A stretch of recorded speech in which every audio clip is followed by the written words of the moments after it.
Ask the children to take turns reading sections of the text.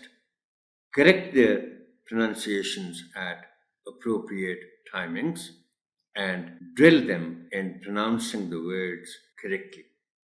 The following words would require special attention in terms of articulation. Articulation को मैंने honourable teacher explain कर दिया था, मतलब words को कैसे अदा करना है, उनकी साउंड्स और उनके स्ट्रेसेस। मैं मुख्तसरन आपके साथ प्रोनंसिएशन में स्ट्रेस की अहमियत पर बात कर देता हूँ। देखिए ऑनरेबल टीचर, मैं बार बार ये आपसे रिक्वेस्ट कर रहा हूँ और मैं करता रहूँगा।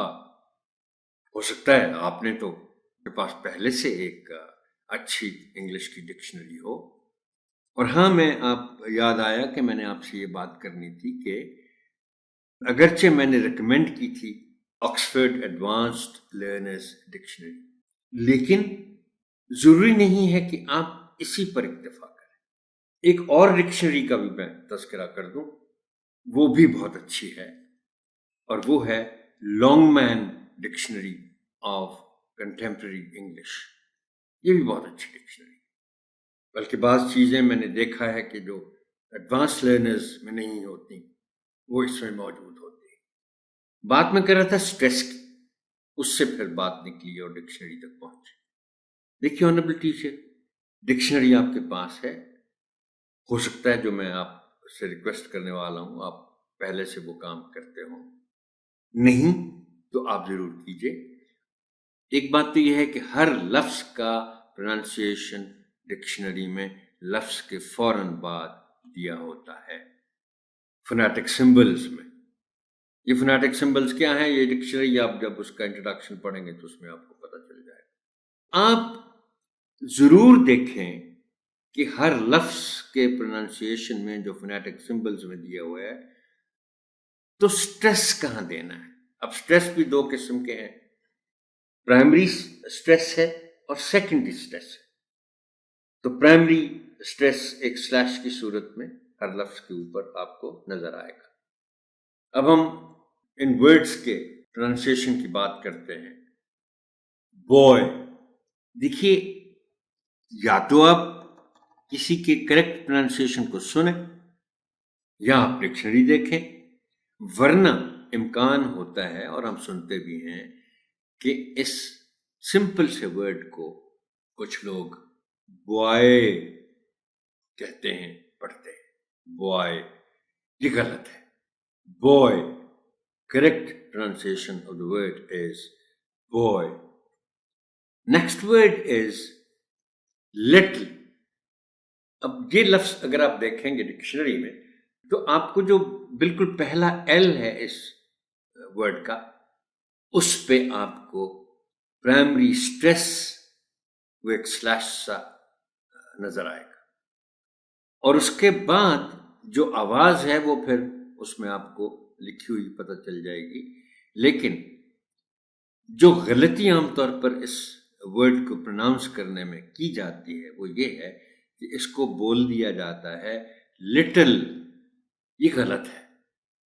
ये जो डबल टी की साउंड है इसको आपने बोलना है, मैं पूरे वर्ड का प्रोनाउंसिएशन बोलता हूं, लिटिल। लिटिल, लिटिल नहीं, little. OF, one of the simplest and the shortest words we use in English, and we use it so often. ये ऑफ नहीं है, हम ऑफ बोलते हैं इसको। आप शुरू कर दें, आदत हो जाएगी। इसको बोलना है ऑफ, ऑफ, ऑफ, यानी एफ की साउंड इसमें है ही नहीं। हम इसको इस तरह बोलते हैं ऑफ, हालांकि ऑफ जो वर्ड है वो एक और वर्ड है जिसके स्पेलिंग है OFF। अब दोनों को तो ऑफ नहीं बोल सकते। This word is off. We, और के बाद वी साउंड बोलनी है, बल्कि जब रवानी में आप अंग्रेजी बोलते हैं तो फिर ऑफ भी नहीं रहता, अव हो जाता है। स्मॉल, یہ پروننسیشن ہم جلدی سیکھ جاتے ہیں، اس لیے کہ شروع میں بہت چھوٹے بچے اس کو بالکل شروع میں جب وہ سنتے نہیں ہیں انگریزی، اور یہ رورل ایریاز کے اسکول میں زیادہ ہوتا ہے کہ اس کو اسمال بول دیتے ہیں بچے، حالانکہ اسمال ساؤنڈ ہے اس میں۔ دا نیکسٹ ورڈ از، اس میں تھوڑی سی باریکی ہے۔ آپ اگر ڈکشنری میں یہ ورڈ دیکھیں تو آپ کو دو چیزیں نظر آئیں گی۔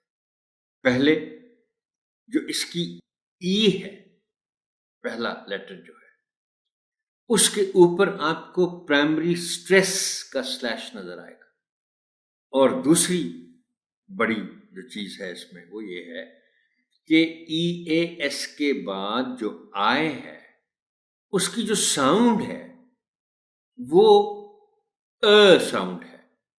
اس کے آپ اگر فونیٹک سمبل دیکھیں گے اس کے لیے تو آپ کو الٹا ای نظر آئے گا وہاں لکھا ہوا۔ تو جیسے ساؤنڈ ہے نا کی گو میں یہ ساؤنڈ آپ بولیں گے آئی کی جو ساؤنڈ ہے۔ سو اس ورڈ کا پروننسیشن کیا ہوا؟